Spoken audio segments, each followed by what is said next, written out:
제가 저를 잠깐 소개할까요? 저는 37년 전에 안산에 가서 교회를 개척해서 35년 동안 담임 목사로 섬기고 하나님의 은혜 가운데 원로 목사로 2년째 이렇게 사역을 감당하고 있는 목사입니다. 하나님의 은혜죠. 담임 목사로 35년, 부교역자까지 10년에서 45년 동안 어쩌면 길고 긴 날 은혜 안에서 살았네요.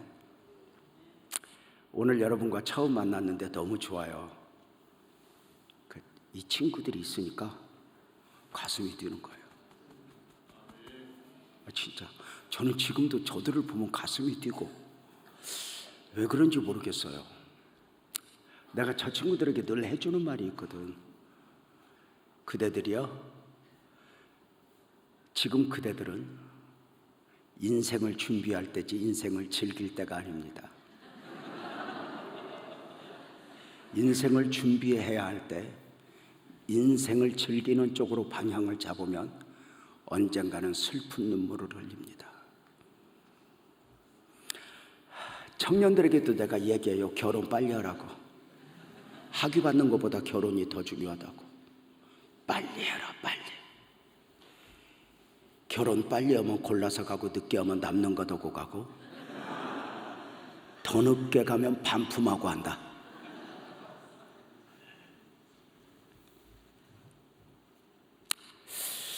오늘 또 하나님의 은혜가 이곳에 가득했으면 좋겠다 싶은 마음이에요. 할아버지 할머니 이야기하면서 오늘 설교를 시작할까 싶어요. 할아버지 한 분이 급하게 택시를 탔네요.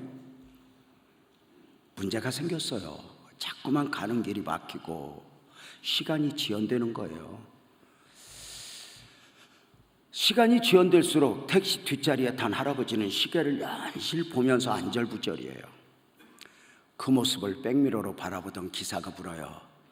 할아버지, 어디를 가시는데 그렇게 안절부절이세요? 할아버지가 대답해요. 요양원에 있는 우리 할멈한테 가.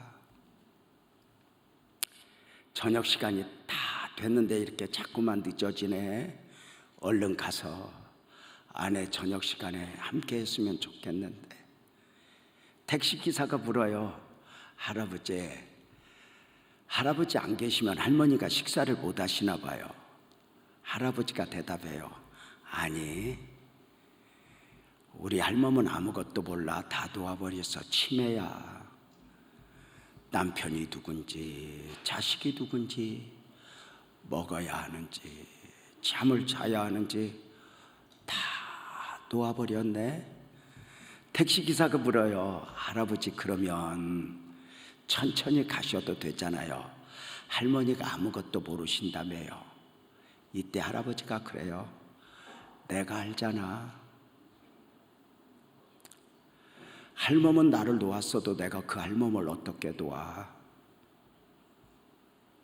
할멈은 내가 아니어도 된다 하지만 그 할멈 곁에 내가 있어야 하는 거 내가 더 잘 알잖아. 그냥 그 할멈하고 언제까지나 함께 있으면 좋겠어. 이것이 어쩌면 우리를 향한 하나님의 마음이 아닐까? 지난 한 해 돌아보면 제법 내가 하나님을 붙들고 씨름한 것 같지만 하나님이 나 붙들고 씨름했고, 내가 누구보다 심지가 견고해서 한 해가 마무리되어 갈 즈음 이 밤에 이 기도의 자리에 있게 된 것 같아도 사실은 돌이켜보면 하나님이 우리를 포기하지 않고 놓아주지 않고 너는 안 돼, 여기까지 오게 하신 것이 아닐까? 오늘 함께 읽은 열왕기상 17장 8절에서 16절 말씀은 저와 여러분들이 잘 알고 있는 소위 사르밧 과부 이야기예요. 어느 날 사랑하는 남편을 졸지에 하늘나라 보내고 혼자 된 여인. 이 여인이 남겨진 아들과 더불어 살아보려고 몸부림을 치다가 어느 날 모진 결심을 해요. 죽자, 끝내자, 그만 살자. 이 여인이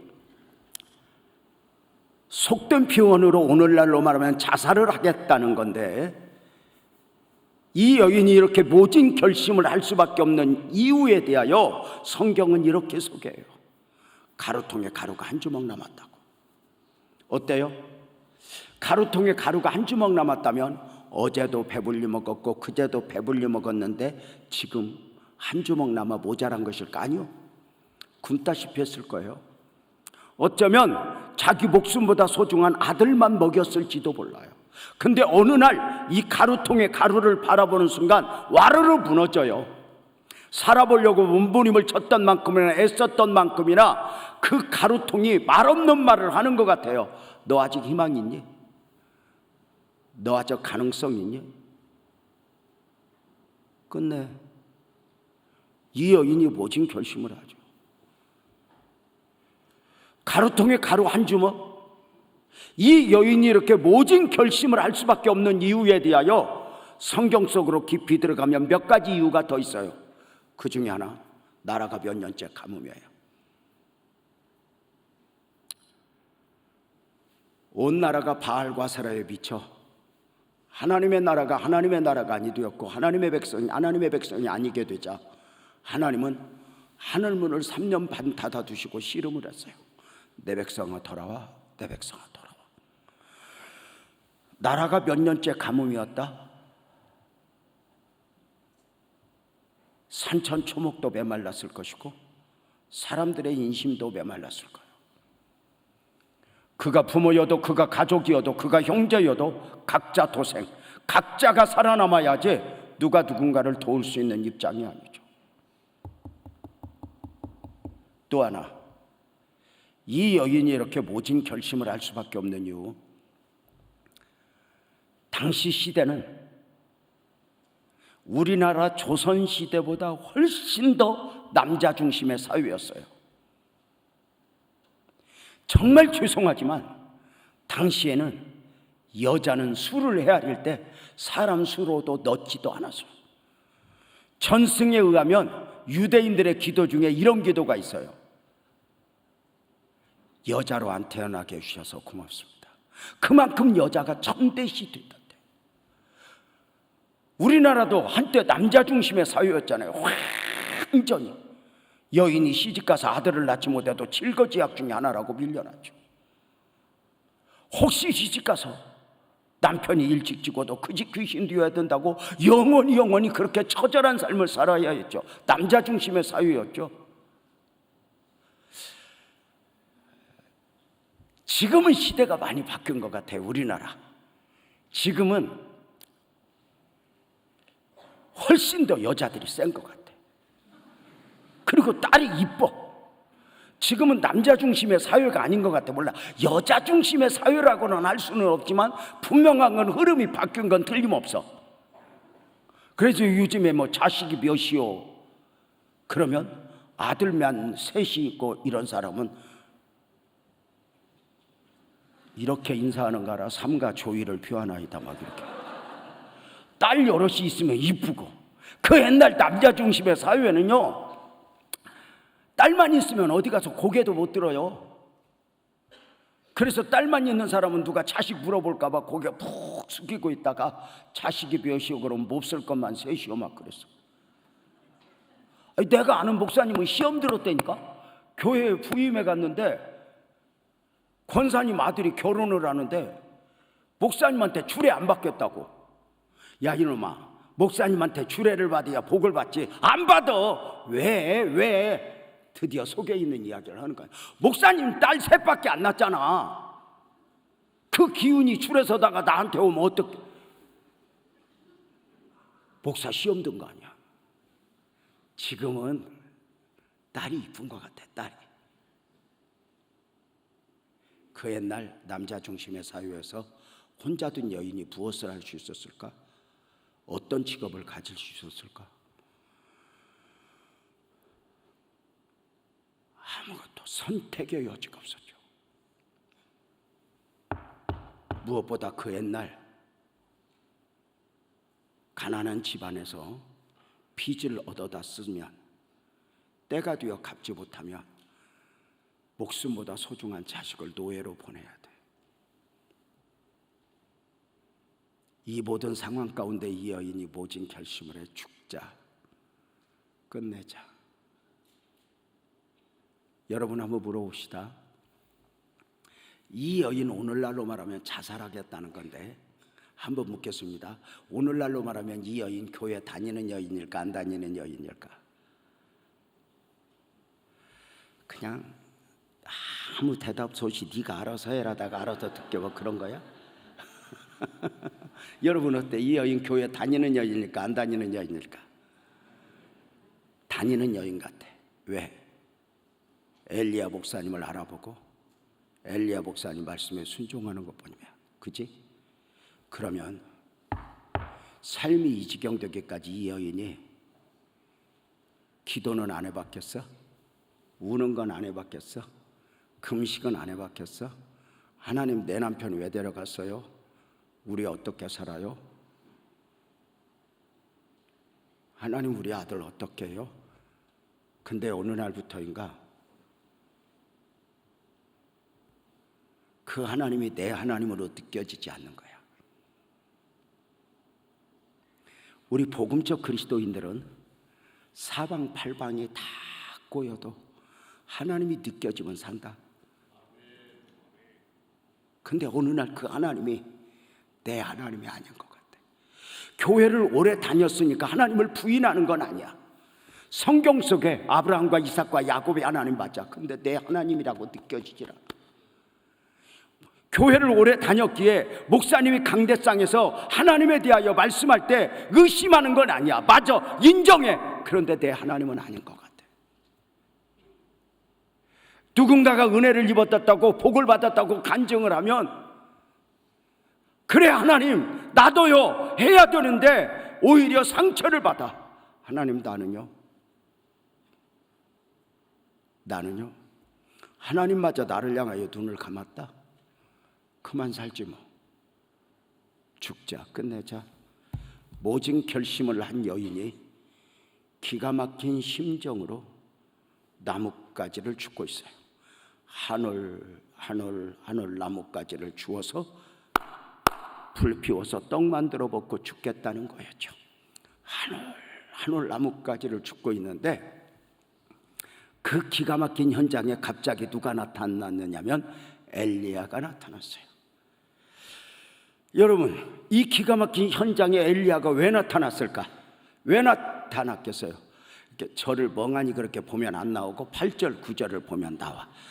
자, 엘리야가 왜 왔는가? 8절 9절 한번 읽어보자. 시작. 여호와의 말씀이 엘리야에게 임하여 이르시되 너는 일어나 시돈에 속한 사르밧으로 가서 거기 머물라. 내가 그곳 과부에게 명령하여 내게 음식을 주게 하였느니라. 여기 보세요. 엘리야가 왜 왔다고요? 하나님이 보내셨대. 나라가 몇 년째 가뭄인 가운데 하나님께서는 당신의 사자 엘리야를 산속 그리 시냇가에 숨겨두고 새 한 마리를 통해서 먹을 것을 공급하는 가운데 거대한 영적 싸움을 준비해요. 목회학적으로 보면은 바알과 아세라 선지자 850명과 싸울 만큼의 거대한 영적 전쟁을 준비하는 과정 중에 있는 거예요.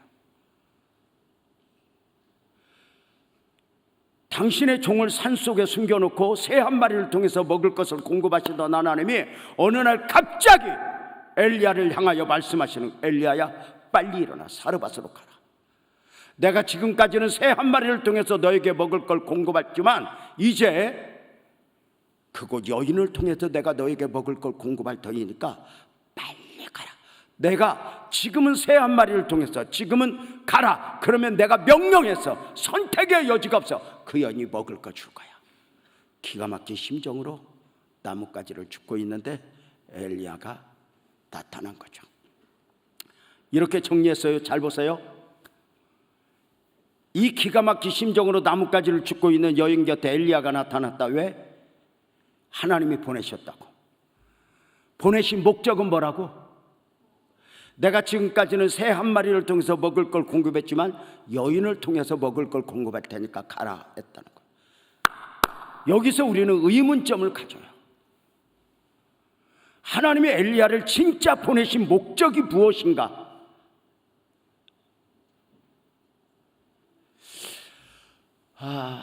저는 개인적으로 교회를 개척해서 35년 담임 목사로 섬겼다고 했어요. 오랜 날 동안을 설교자로 살았어요. 설교를 몇 번이나 했을까? 그 수를 헤아릴 수 없을 것 같아요. 근데 그 많은 설교 중에 목사님, 돌아보면 목사님 그 설교 중에 가장 좋았던 설교는 어떤 설교예요? 그럼 말 못하겠어. 근데 이건 답할 수 있을 것 같아. 목사님, 설교 제목 중에 가장 좋은 제목은 뭐예요? 이러면 내가 말할 수 있을 것 같아. 그건 내 이야기가 아니고 우리 교회에 선교사님들이 참 자주 오세요. 제가 이제 저도 그런 쪽에 사역을 하기도 하지만 선교사님들이 거의 매주 그렇게 오셔요. 감사한 일이죠. 그 선교사님들이 오시면 함께 예배드리고 식사도 하고 그런 과정을 거치는데 어느 날 예배드리러 온 선교사님이 주보를 들고 저를 찾아왔어요. 목사님 아유 선교사님 안녕하세요. 이래요.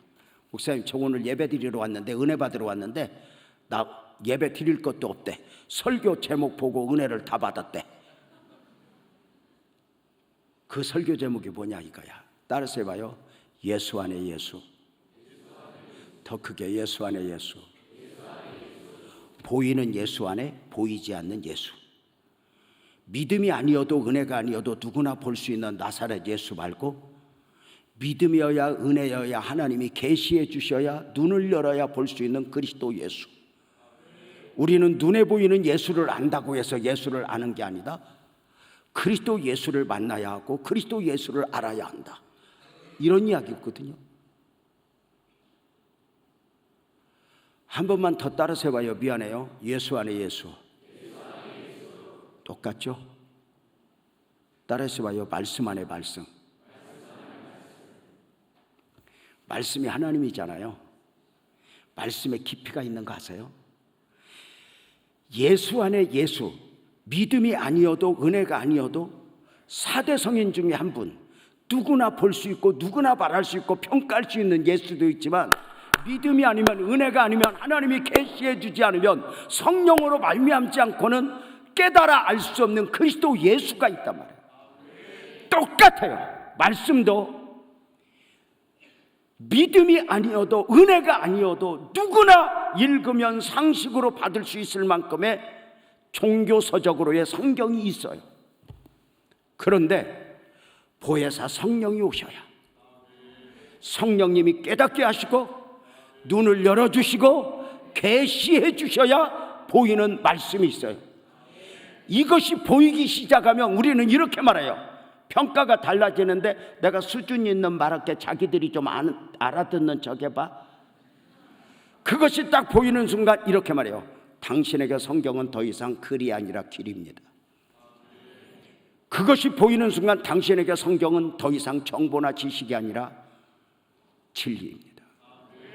그것이 보이는 순간 당신에게 성경은 사상이 아니라 생명입니다.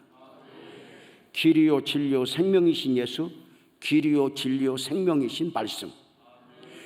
예수 안에 예수, 말씀 안에 말씀.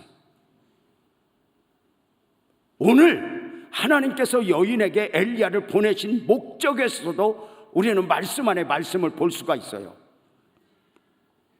어떻게? 먼저 의문을 가지는 거예요. 산속에 엘리야를 숨겨놓고 새 한 마리를 통해서 먹을 걸 공급하며 거대한 영적 전쟁을 준비하시던 하나님이 갑자기 부르셔서 엘리야야 빨리 일어나 사르밧으로 가. 내가 지금까지는 새 한 마리를 통해서 너에게 먹을 걸 공급했지만 내가 여인을 통해 먹을 걸 공급할 테니 빨리 일어나 가거라. 보내심을 받고 왔어요. 왜? 보여지는 부분은 여인이 먹을 걸 공급하는 거래요. 여기서 의문을 가졌다고 그랬어요. 진짜 당신의 종을 먹이는 것만이 목적이면 이렇게 가난해서 죽겠다고 하는 가정, 한 끼도 없어서 죽겠다고 하는 가정에 보냈을까? 아니요. 보여지는 부분은 너에게 먹을 것을 그 여인이 공급할 거야 했지만 진짜 이 여인에게 엘리야를 보내신 목적은 뭘까? 동의하면 크게 아멘 해봐요.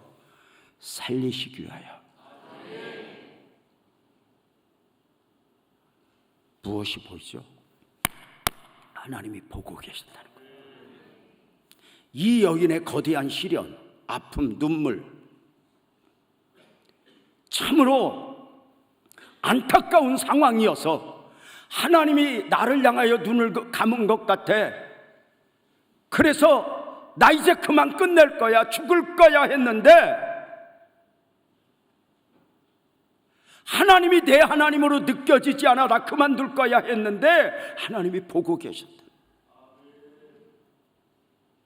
당신의 뜻과 섭리 가운데 그 고난 속에서 그를 바라보고 계시던 하나님이 그 여인이 마지막을 스스로 만들어 포기하려고 하자 하나님은 당신의 종을 보내서 여인아 죽으면 안 돼. 여인아 여기서 끝나면 안 돼. 너는 이겨야 될 이유가 분명해. 너 다시 살아야 돼. 내가 너를 향한 계획이 있어. 일어나라, 살아나라. 하나님의 마음. 여인에게 엘리야를 왜 보냈어요? 살리기 위해서. 하나님이 보고 계셨다.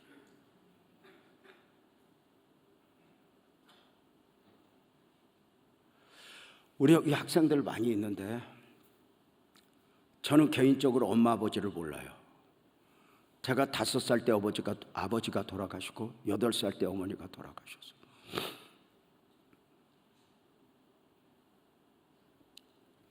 가난한 집안, 부모님이 병중에 돌아가시니까 오늘날로 말하면 소위 의료 파산이에요. 기둥뿌리가 흔들렸죠. 식구들은, 자녀들은 뿔뿔이 흩어졌고 각자 도생 살아남아야 했죠.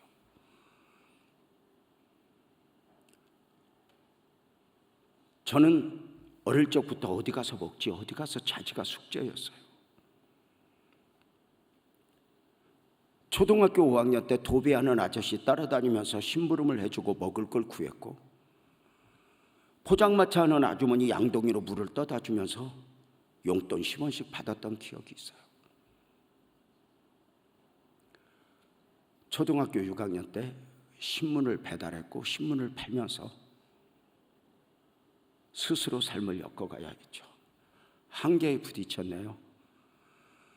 14살 중학교 들어가야 할 나이에 저는 공장에 갔어요.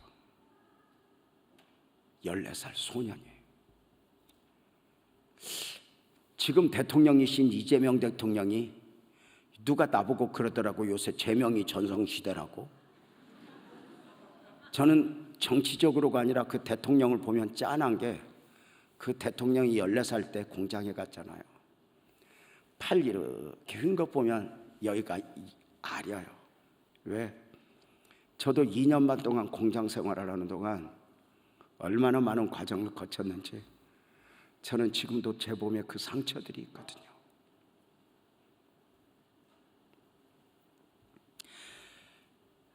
(16) 반까지 공장 생활을 하다가 교회 장로님 통해서 16살 반 소년이 여기 가까이 오류동에서 연탄 배달을 했어요. 제 이야기 그만할래요. 저는 그때 버림받은 줄 알았어요. 저 혼자인 줄 알았어요.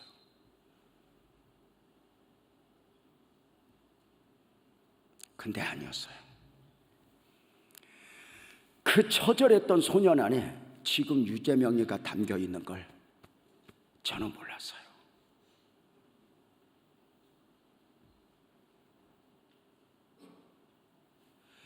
지금에서 보이는 게 뭐냐? 그때도 혼자가 아니었고 그때도 하나님의 섭리 안에 있었다는 거예요. 지금 돌이켜보면 그때 나는 14살이었지만 16살이었지만 16이었지만 누구보다 믿음으로 살아야 했고 누구보다 기도해야 할 이유가 분명했었어요.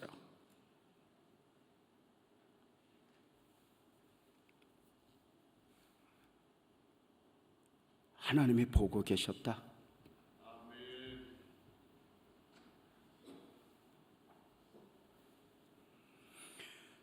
기가 막힌 심정으로 나뭇가지를 줍고 있는 여인 곁에서 엘리야가 이렇게 말해요. 여인아, 물 한 그릇 떠와라.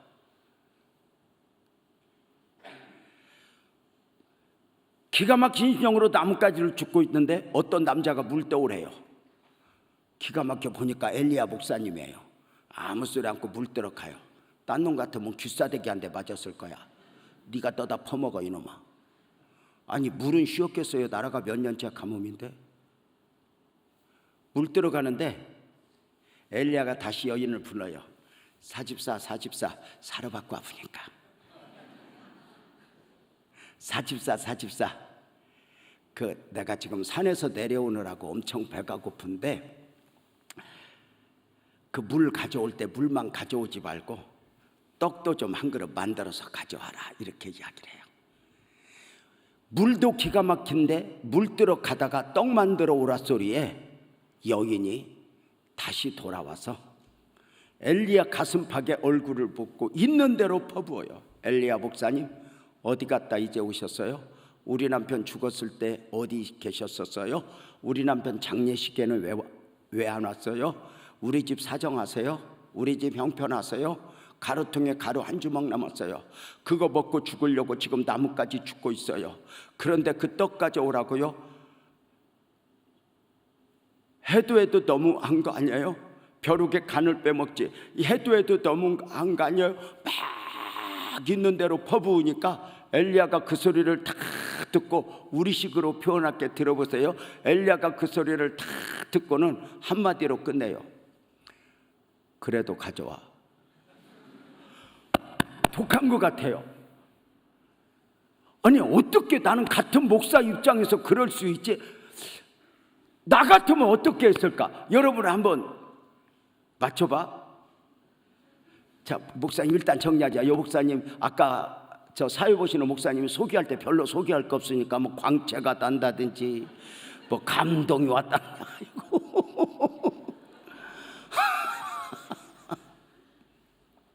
하도 그렇게 소개를 했었는지 여러분도 별로 감동이 없더라고. 그러니까 내가 볼 때 오시는 목사님마다 아마 그렇게 소개한 것 같아. 근데 여러분 한번 물어봅시다. 목사님 착하다고 해봐. 물어볼게. 목사님 착해 보여 안 착해 보여? 아 그지. 내가 착하다는 걸 우리 아내도 인정하고 아이들도 인정해. 아빠는 참 착해. 좋아. 그럼 나 같으면 어떻게 했을까? 예를 들면 어느 날 내가 이제 부흥회 갔다 와서 우리 사집사님을 불러. 사집사님 이리 와. 이번에 이것 좀 해야 되는데 하나님 앞에 드리세요. 성탄절도 다가오는데 이거 하나님 앞에 드려서 이거 가져오세요. 그러면 그 사집사가 나한테 와서 있는 대로 퍼부어. 목사님 맨날 부흥회만 빨빨거리고 다니고 우리 집 사정하세요? 우리 집 아세요? 우리 집 애들 이름 알아요? 가져오라고요? 그거 먹고 죽으려고 그랬어요. 해도 너무한 거 아니에요? 있는 대로 다 퍼부으면 나는 어떻게 했을까? 맞춰봐. 1번 그래도 가져와. 2번 미안해 내가 그 사정 어떻게 알았어? 계획대로 가서 먹고 죽어. 2번 여 목사님은 1번 1번 만약에 목사가 1번 하면 목사도 살고 성도도 살아. 그런데 목사가 이 1번을 하기가 쉽지 않아. 왜? 성도가 원하는 게 1번이 아니거든. 그래도 가져와. 이런 목사보다 힘들지, 어렵지, 아프지, 이런 목사 원하거든. 나는 1번이 아니야. 내가 35년 목회하면서 여러분 이 동네도 만만치 않았겠지만 안산이라고 하는 곳은 처절한 동네였어요. 그 척박한 땅에 가서 37년 전에 십자가도 없이 목회를 시작하면서 목회를 했어요. 제가 웃으면서 표현해요.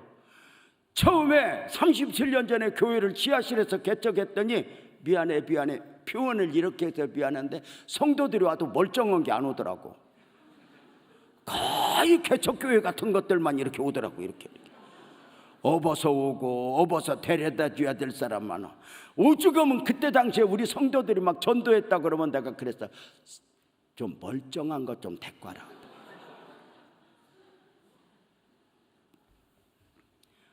그때 당시에 안산이 참 처절한 가운데 아픔의 도시였죠. 저들을 잘 섬겨주고 싶었어요. 어떻게? 교회가 저들에게 요구하는 것이 아니라 교회가 저들에게 무엇인가를 해주는 교회였으면 좋겠다고 했어요. 그래서 교회는 언제나 하나님의 은혜 가운데 살면서 성도들을 돕고자 했어요. 그래서 성전을 건축할 때, 땅을 살 때 이렇게 가끔 성도들이 이렇게 헌금을 갖고 와요. 그런데 참 신기한 것은 막 헌금이 필요합니다, 기도해 주세요 하면은 좀 여유가 있는 사람들이 갖고 오는 것이 아니라 지지리도 없는 사람들이 감동을 받고 가져와요. 목사님 헌금 어떻게 갖고 왔어? 하나님이 감동 줬어요. 그러니까 이 돈이 어디서 났냐고. 목사님 내가 돈이 어디 있어요? 빚어뒀죠. 아니 헌금을 빚어둬서냐? 그럼 어떡해요? 자꾸만 감동이 오는데요. 아이고 이 바보야, 감동을 너만 받았겠어? 다 받았는데 니만 바보같이 이렇게 가져온 거지. 그럼 어떡해요? 하나만 안 되는데 2천만 원이야. 이리와 기도하자. 안수를 해. 하나님 이 딸 은혜 베풀어 주세요. 이 딸 무슨 감동을 받았다고 이렇게 가꿨어요. 근데 아시죠? 이 딸 지도 먹고 살기 힘들어요. 하나님 오늘 헌신을 보시고 이 딸의 미래를 축복하시고 자식들 축복하시고 온갖 축복을 다 헌신을 받으신 줄로 믿습니다. 예수님의 이름으로 축복합니다. 아멘 하고는 헌금을 돌려줘요. 가지고 가. 빚내는 거 하나님이 원하지 않아. 가지고 가. 하나님의 헌신은 받았어. 왜 목사님은 나보고는 헌금도 못하게 해요? 그리고는 또 갖고 가. 여러분 문자, 이런 목사 좋아 안 좋아?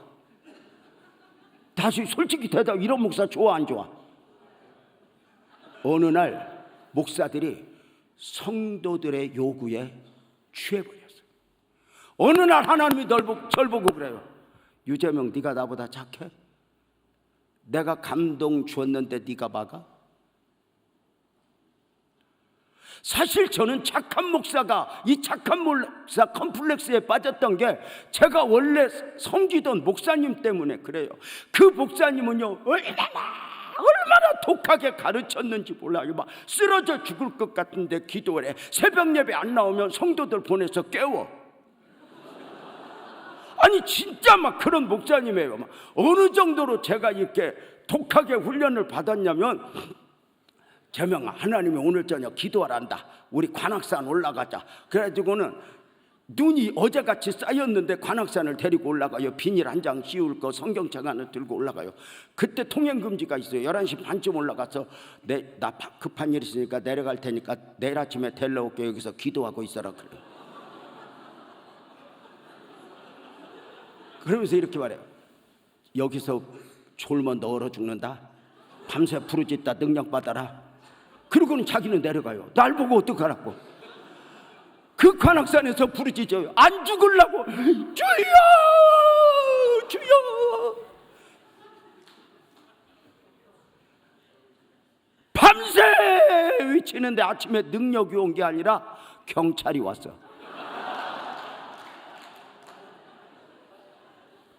목사.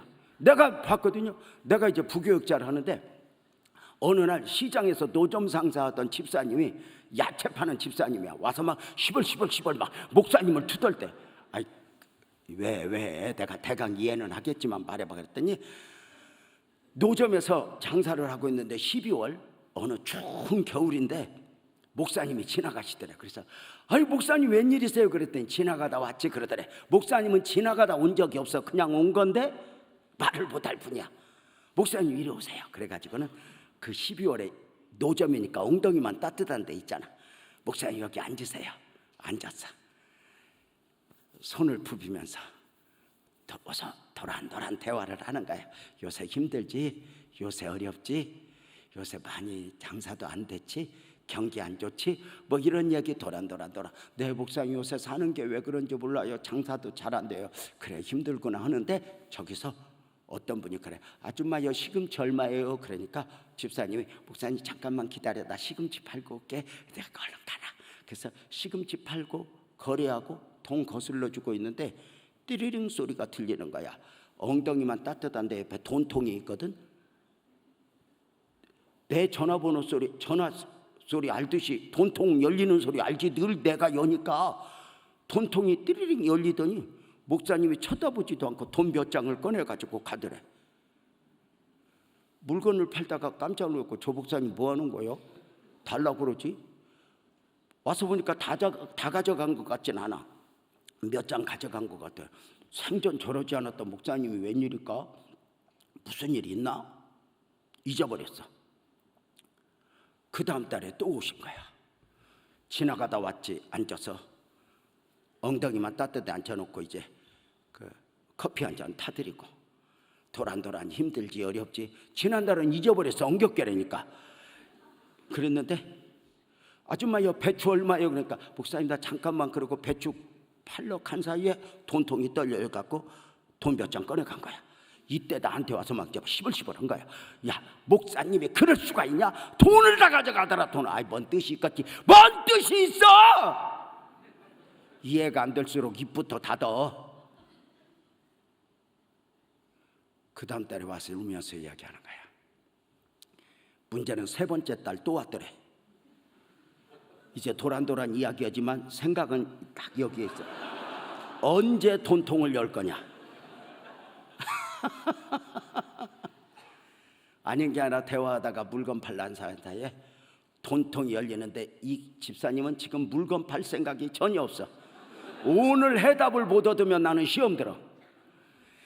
그래서 물건을 팔러 가지만 돈통 열리는 소리에 소리를 기울이고 있다가 돈통이 열리자, 아줌마 미안해요, 저 못 팔아요, 저 옆집 가서 사세요 하고는 가서 목사님을 탁 걸어맞고, 목사님 왜 그러세요? 달라 그러세요? 드릴게요. 세 번째 달이에요. 왜 그러세요? 그랬더니 목사님이 탁 눈을 뜨는데 눈물이 그렁그렁 하면서, 야 이 바보야, 너 11조 몇 달 안 했더라? 네가 이 야채 장사 노점에서 갑부가 될래? 빌딩을 살래? 여기서 욕심 부려서 네가 복을 만들면 얼마나 만들겠다고 11조를 하네. 우리같이 어려운 사람일수록 믿음으로 사는 것 말고 뭐가 남어?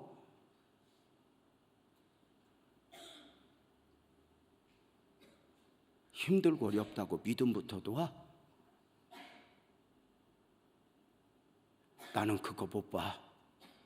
힘들면 11조 오지 마. 다음 달에도 내가 또 가질러 올게. 그 자리에서 무릎 꿇고, 목사님 용서해 줘. 내가 더 어려울 때도 다시 믿음으로 살았는데 왜 갑자기 욕심이 생겼는지 몰라. 함께 울다가 또 한 사람이 살아나. 어느 날부터 인가 교회가 하나님이 보내신 목사보다 내가 원하는 목사에 취해 있어. 내 마음에 드냐 안 드냐 여기에 취해 있어. 목사가 내 마음에 들면 좋겠어? 무엇으로? 내 발에 춤추어 주면 좋겠어? 어떠세요? 고르고 고른 배우자도 마음에 안 드는 거 알아요? 내가 청년들 보고 일찍 시집가라고 그래요. 골라봐도 소용없다고. 아이 목사님 그래도 골라야지. 그때마다 내가 여러분들을 보여줘. 이 군상들을 봐라. 이들이 안 골랐겠냐? 골라서 이 지발등 찍고 사는 거 봐라.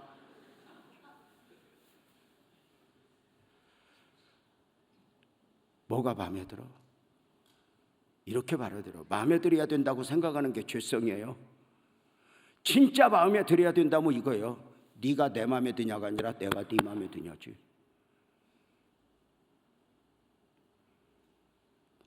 기독교 신앙이 왜 힘든 줄 아세요? 내 마음에 드는 하나님이 아니라 하나님이 원하는 나여야 하니까. 말씀을 들을 때, 은혜를 받을 때, 기도할 때 내가 원하는 나를 내려놓고 나의 원대로 마시고 아버지 원대로 되기를 원하나이다. 아버지가 원하는 나로 맞추는 게 믿음이고 은혜고 회복이지.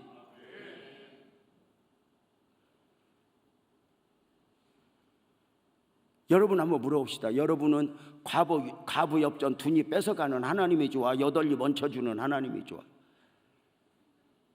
그렇게 못 알아듣는 척 하지 말고 언젠가부터 우리는 하나님이 원하는 나를 놓아버렸어. 물론 하나님이 이해가 안 되지. 여러분 한번 물어봅시다. 하나님이 엘리야를 보낼 때 뺏어 먹으라고 보냈어? 살리려고 보냈어? 그러면 솔직히 물어봅시다. 살리는 것부터 하면 좋겠어? 뺏어 먹는 것부터 하면 좋겠어? 그지? 살리는 것부터 하면 우리가 어려우니 알아서 할까? 우리는 줄게요 할게요. 건강 주세요 할게요. 우리는 늘 내 요구에 취해 있어. 근데 성경은 억울할수록 용서하래. 힘들수록 기도하래. 쓰러져 죽을 것 같은데 믿음으로 살래.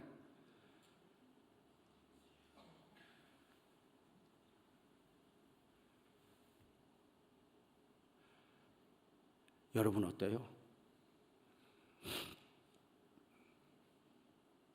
어렵고 힘들수록 믿음으로 살아야 한다는 사실.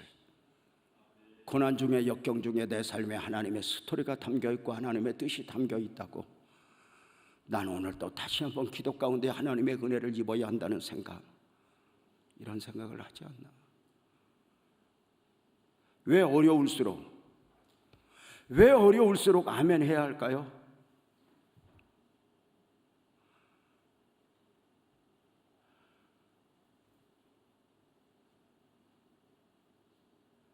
이 안에 하나님의 뜻이 있잖아요. 우리 생각에는 살리는 것부터 하면 좋겠단 말이야. 근데 아니라니까. 어려울수록. 오늘 말씀의 주제가 그거예요. 말씀에 반응하라. 형편 안에 갇히지 말고, 감정 안에 갇히지 말고, 네 편이냐 내 편이냐 죄성에 갇히지 말고 말씀 앞에 나를 내려놓고 말씀으로 반응하라. 왜? 어떤 역사가 일어나요? 15절 말씀 한번 방송실 띄워줘 봐요. 15절 말씀. 그가 가서 엘리야의 말대로 하였더니 그와 엘리야와 그의 식구가 여러 날 먹었으나 그가 누구의 말대로 했더니 엘리야의 말대로 하였더니. 주의 종은 응답의 통로고 은혜의 통로입니다. 주의 종과 갈등 구조를 형성하면 내가 삭막해지고 손해를 봅니다. 엘리야의 말대로 하였더니, 따라서 합시다. 엘리야의 말대로 하였더니. 왜 엘리야의 말대로 하는 게 중요할까? 16절 한번 띄워줘 봐요. 16절. 여호와께서 엘리야를 통하여 하신 말씀같이 이렇게 말해요. 여러분, 강단에서 선포되어지는 말씀이 사람의 말로가 아니라 하나님의 말씀으로 들려지면 복이다. 이게 은혜 아닐까? 하나님은 하나님의 말씀같이 우리에게 제명하고 전하는 게 아니야. 오늘도 당신의 종을 보내서 이곳에 살려야 될 영혼이 있다. 이곳에 다시 일어나야 될 영혼이 있다. 그 애절한 마음을 가지고 당신의 종을 세우사 오늘도 말씀을 전하시는 하나님. 저는 이런 말씀을 볼 때마다 제가 참 좋아하는 말이 있어요. 마지막을 내가 만들면 안 된다. 하나님은 알파 시작만 하는 분이 아니라 오메가 마지막을 만들어내시는 분이다. 마지막을 하나님 앞에 내어드리는 것이 믿음이다. 내가 포기하고 내가 좌절하고 내가 그만둬버리고 쌍하고 젖어치우는 것이 아니라 끝까지 그 하나님의 말씀을 믿고 인내하며 마지막을 내어드리는 것. 정말 그 마지막까지 처절한 씨름을 하는가? 여러분은 어느 정도에서 하나님의 말씀을 말씀으로 받았고 어느 정도에서 믿음으로 살아야 된다고 다짐을 하는가요? 언젠가 한번 저도 35년 담임 목사로 섬겼으니까 얼마나 많은 성도들을 만났겠어요. 그 처절한 땅 안산에 가서 언젠가 집에 있는데 초인종이 울려요. 문을 열었더니 집사님 한 분하고 아이들 셋 3남매가 요만한 아이들이 셋이 왔어요. 울면서 쿵 하는 거예요. 너무 힘든 성도를 많이 보니까 볼 때마다 쿵해요. 쿵 하면서 그들을 보는데 울면서 들어와요. 어서 들어와. 앉았어요. 웬일이야? 그랬더니 기도 받으러 왔대요. 그래서 아니 무슨 기도를 받으러 왔냐고 그랬더니 사실은 엄마하고 딸 아이들 셋이서 연탄불 피우고 죽기로 결정을 하고 자살하기로 결정하다가 딸 하나가 엄마야 목사님 말씀이 생각난다. 죽을 때 죽더라도 목사님 기도나 받고 가서 죽자 그랬대. 그래서 와서 죽기 전에 기도 받으러 왔대. 목사님 우리 기도해주면 가서 연탄불 피워놓고 이렇게 죽기로 했대. 그래서 제가 기가 막혀서 이렇게 보다가 죽어 그랬어. 왜? 내가 봐도 살아야 될 이유가 아무것도 없었어. 제가 잠깐 설명을 할까요? 우리 집사님이 결혼을 했어. 다 박수를 쳤어. 저 정도 멋진 신랑을 어디서 만나? 저 정도 대단한 신랑을 어디서 만나? 결혼 잘했다고 난리였어요. 근데 결혼하여서 1년 2년 살면서 어느 날 탁 알게 된 것이, 오해하지 마세요, 남편이 간질 환자예요. 처음에는 들키지 않았는데 1년에 한 번, 6개월에 한 번씩 그 증세가 오면서 온몸이 마비되고 발작을 하고 침을 흘리고 흉한 모습이 되는 거예요. 지금은 약이 좋은데 그때만 해도 그렇지 않았어요. 하나님 은혜 베풀어 주세요. 등치 못할 일이 없는 하나님 기도하다가 아이를 셋이나 낳았지만 문제는 하루하루가 버거운 거예요. 그러니까 이 빈도수가 1년에 한 번, 6개월에 한 번, 한 달에 한 번, 일주일에 한 번, 일주일에 두 번 교회 와서 예배 드리다가 특별히 보혈 설교 같은 거 하면은 거기다 의자 밑으로 기어 들어가면은 예배 드리다 말고 의자를 밀어내고 덮어주고 만져주고 이랬던 적이 한두 번이야. 이러니 직장 다닐 수 있어 없어? 없죠. 직장 못 다니니까 이 멋진 남자가 와르르 분전해지는데 술로 살아요. 그러다가 술이 술 먹고 하다 보니까 자신을 놓아버린 가운데 알코올성 치매, 그냥 술만 원하는 치매 환자가 되다시피 해요. 자식도 몰라봐요. 애들 때리면서 술 사오라고 그래요. 그러니까 남자가 일을 잃어버리니까 그렇게 와르르 무너져 버려요. 그렇게 무너지는 가운데 애들을 두드려 패려니까 우리 집사님은 안산의 대학교에 가서 청소를 하면서 이렇게 이제 삶을 엮어내는 분인데 애들을 맡겨놓고 이렇게 가야 돼요. 퇴근하면은 미안해요, 괜찮겠지 말해도 똥을 싸서 지가 치운다고 밥통에 넣어놔요. 똥을 싸면 대소변을 보면 지도 더러운지 이불로 덮어놔요. 이걸 하루 이틀이 아니에요. 날마다 내일이 보이지 않아.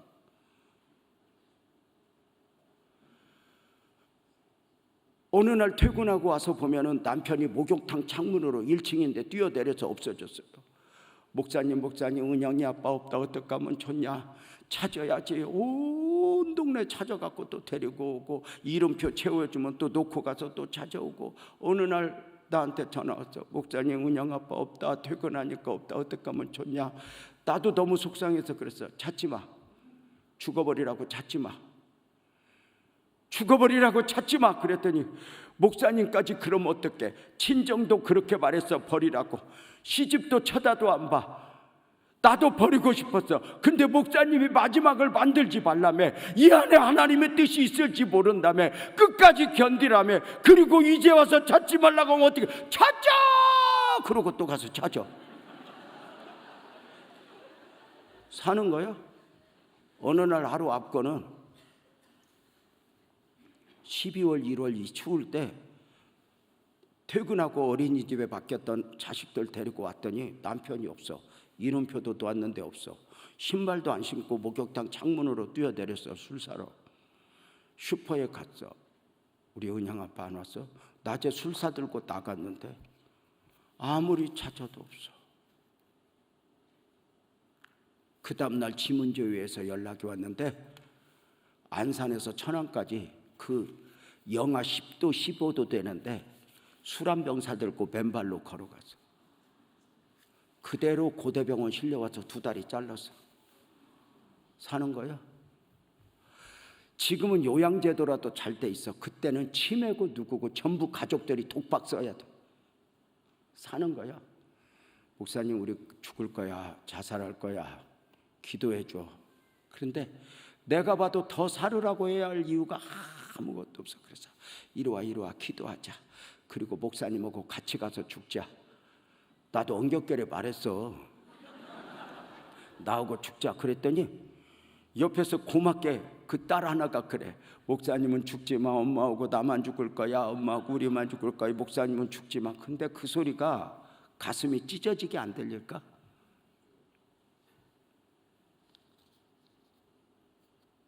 그러면서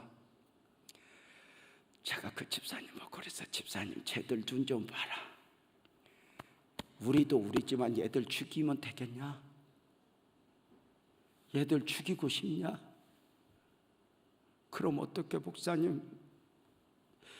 목사님 그러면 어떡해? 집사님, 내가 부탁 하나 하자. 앞으로 10년만 한번 견뎌보고 10년 후에도 이 모양 이 꼴이면 하나님 없다 그러고 우리 다 같이 가서 죽어버리자. 제가 10년을 이야기한 것은 무슨 예언을 한 것이 아니라 엉겹결에 나랑 같이 죽자고 해놓고 어떻게든 안 죽게 해야 되겠는데 다른 말은 안 되니까 한 3년이나 5년 하려다가 너무 빨리 올 것 같아서 한 10년 이야기한 거야. 일단은 보내려고. 10년만 참아보자 그랬더니 애들 손으로 잡더니, 목사님 기도해줘. 내가 10년은 견딜 수 있어. 지금까지도 견뎠는데 내가 10년 견딜게.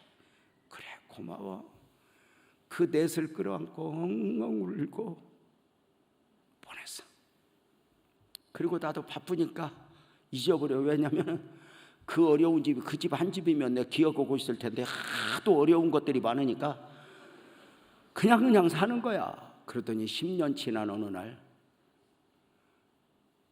우리 집사님이 권사가 되어서 소나타 3를 몰고 애들 다 큰 애들 셋을 데리고 우리 집을 찾아왔어. 문 열더니 나도 몰랐어. 목사님 절 받으래. 설날도 아닌데 무슨 절이야. 목사님 받아. 무슨 뜻이 있는 것 같아서 앉았어. 나 잊어버렸다니까. 넷이서 큰 절을 딱 하면서 이래. 목사님 오늘이 10년이다. 목사님 오늘이 10년이다. 그리고 막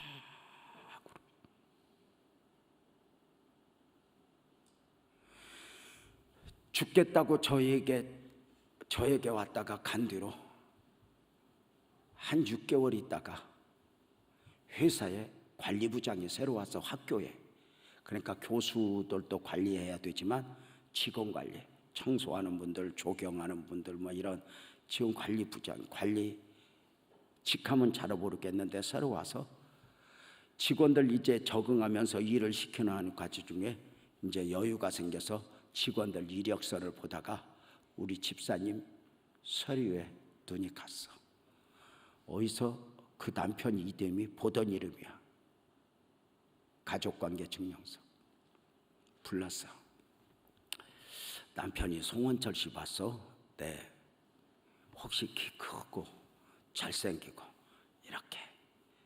맞아요. 근데 이렇게 말하는 거야. 지금 건강은 어때요? 그랬더니 상황을 쭉 이야기했더니 이렇게 말하는 거야. 원래 송원철 씨 안 아팠어. 근데 군대에서 다쳤어. 그게 시작이야. 우리 몰랐어요. 그랬더니 우리가 알지. 그 순간에 하나님이 어떤 감동을 줬는지 내가 아줌마 도울 수 있을 것 같아. 그래서 옛날 군대 동료들 다 연락해서 그 서류, 사건 기록 다 찾아서 행정소송을 했어. 1년 만에 원호 대상자로 판결이 났어. 원호 대상자가 딱 되자마자 바로 원호병원에서 그 남편 데려다가 하늘나라 갈 때까지 관리해 줬는데, 데려가니까 바로 임대주택이지만 집이 나오고 연금이 나오고 아이들 학비가 무료가 되고, 이 아이들이 나중에 커서 취직을 하는데 가산점이 있어서 공무원 합격을 하고, 이렇게 자리를 잡아가는 중에 아이들 뒤서바라지 다 해놓고 때가 되었는지 이 남편이 하늘나라 갔어. 근데 얼마나 좋은 남편인지 지금도 월급을 보내. 이 수준 높은 이야기를 알아들어? 원호연금 배우자 걸 보내.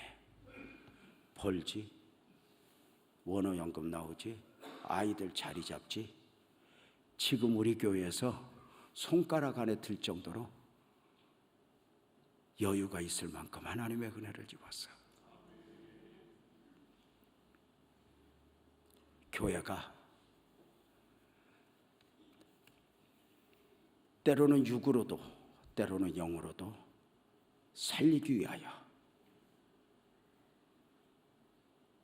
교회가 세움을 입었다는 걸 아시는가? 혹시 나는 왜? 질문하는 분 있어요? 저는 참 목회 힘들게 했거든요. 눈에 진물이 나도록 울어봤거든요. 그 아픔 속에서 많이 불렀던 찬송이 있어요. 그 찬송 몇 번 하고 여러분과 함께 오늘 들은 말씀 기억하면서, 오늘도 나를 살리기 위하여 저 목사님을 보내셨구나. 영적으로든 육적으로든 다 다시 일어나게 하소서. 포기하려고 했던 분들 다시 일어나게 하소서. 그렇게 다지지 않겠습니까? 우리 함께 찬양합시다. 찬양팀들 올라와요. 이 찬송 같이 찬양하자. 나는 주님을 의심하지 않으리, 이 찬송인데요, 이 찬송을 많이 부를 때는 정말 힘들 때 30분이고 40분이고 1시간이고 성도들과 함께 울면서 불렀고, 그 나를 회복시키시고 다시 살리시는 하나님의 은혜를 다시 붙잡았던 그 기억을 되새기면서 이 찬송 함께 하겠습니다. 거센 파도에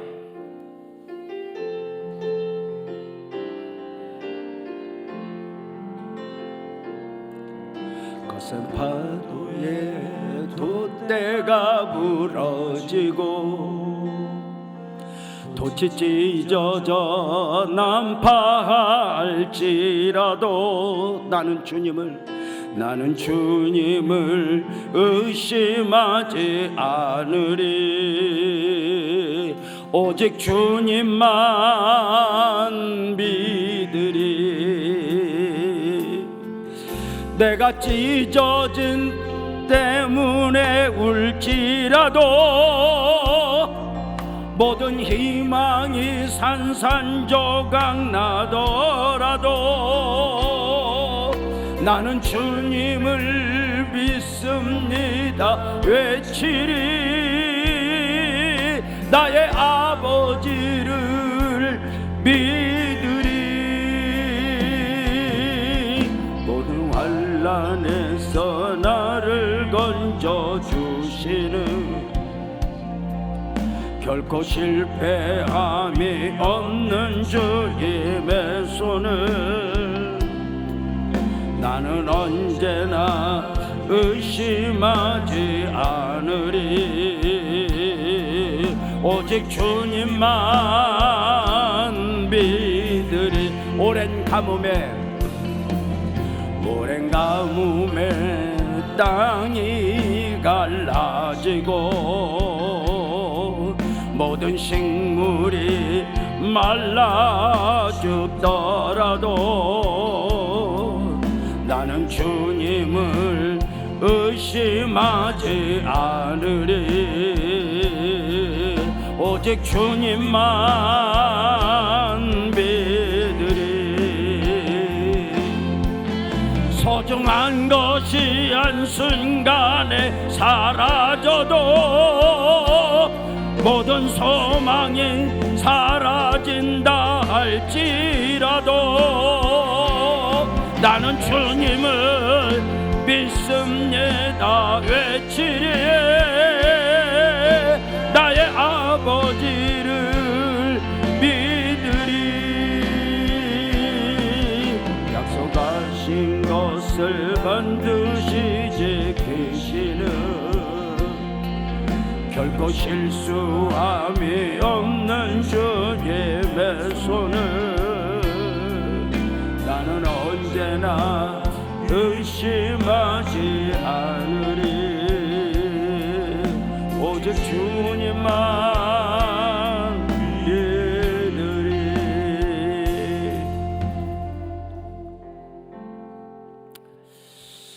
참으로 안산에서 어려운 성도들을 많이 봤어요 거의 포기 직전에 있는 사람들 이 찬송이 교회들마다 많이 부르지 않아요 그런데 어느 날 제 눈에 들어왔어요 성도들과 함께 그 어려운 성도들과 함께 이 찬송을 얼마나 하면서 하나님의 은혜를 입었는지 몰라요 세상은 오늘도 희망이 없대요 끝내라 포기해라 네가 노력한다고 되겠니? 너 그냥 살아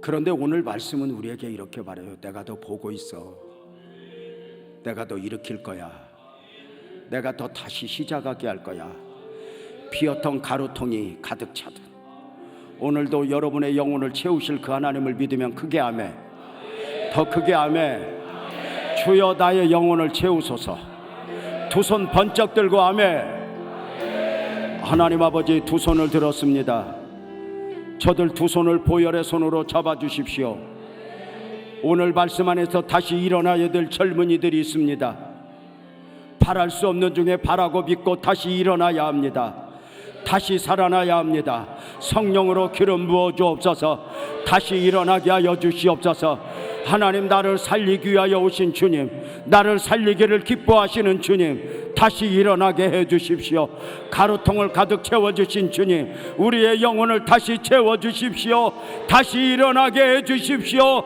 다시 살아나게 해주십시오 옆에 사람보다 크게 주여 세 번 하고 통성으로 기도합니다 주여 주여 주여 하나님